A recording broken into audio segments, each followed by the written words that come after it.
Risk management process. Let's summarize the 8 components of enterprise risk management. Internal environment, objective setting, risk identification, risk assessment, risk response, control activities, risk communication, risk monitoring. Internal environment. The internal environment constitutes the context within which different risk management activities take place. Each organization should make sure that a proper environment is in place to enable a sound and balanced risk management practice. Determine key share values, beliefs, and attitudes that together constitute the risk management philosophy of the organization. Define your risk appetite. Make sure a proper governance framework is in place. Set an integrated and relevant code of conduct. Build the capacity of your staff. Document risk management policies.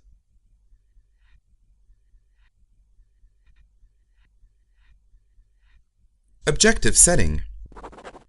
Objectives must exist before management can identify potential events affecting their achievement. They need to be readily understood and measurable. Each department should have its own objectives that are aimed to be achieved and that represent the measurement of success. Define SMART objectives.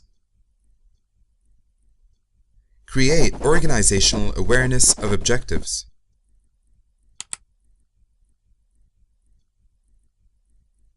Risk identification. There is initial risk identification for an organization which has not previously identified its risks in a structured way, or for a new organization, or perhaps for a new project or activity within an organization. And there is continuous risk identification, which is necessarily to identify new risks which did not previously arise, changes in existing risks.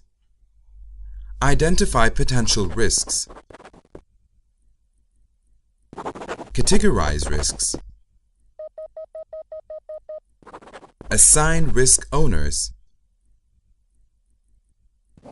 Filter and continuously elaborate identified risks. Identify key risk indicators. Risk assessment.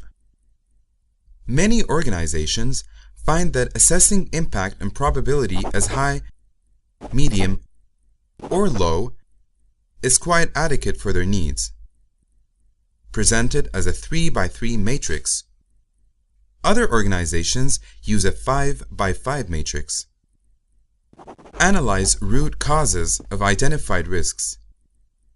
Assess the probability of occurrence.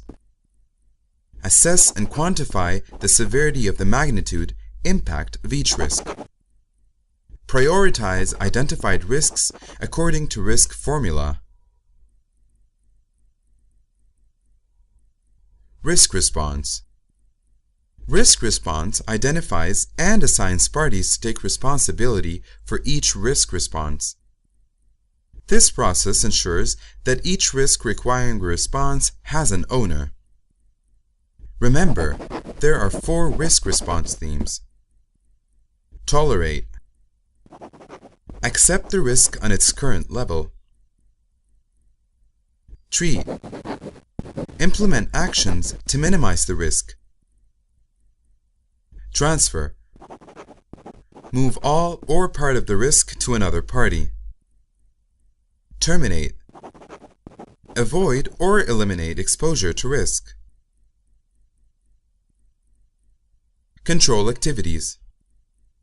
Risk controls are methodological endeavors that aim at allowing gates for managing a portfolio of diversified risks. There are 2 types of risk controls.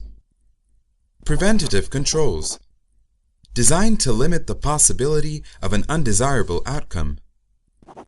Detective controls, designed to identify occasions of undesirable outcomes having been realized. They are only appropriate when it's possible to accept the loss or damage incurred.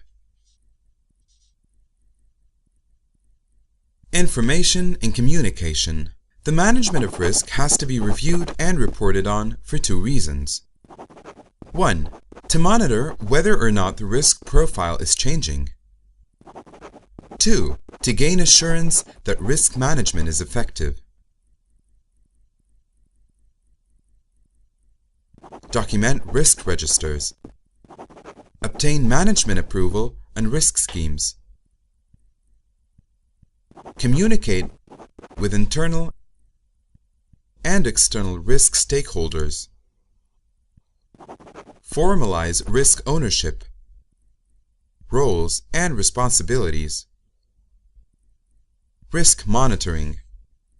Regular audits of policy and standards compliance should be carried out and standards performance reviewed to identify opportunities for improvement. Share expertise and provide feedback to ensure process improvement. Measure level of compliance.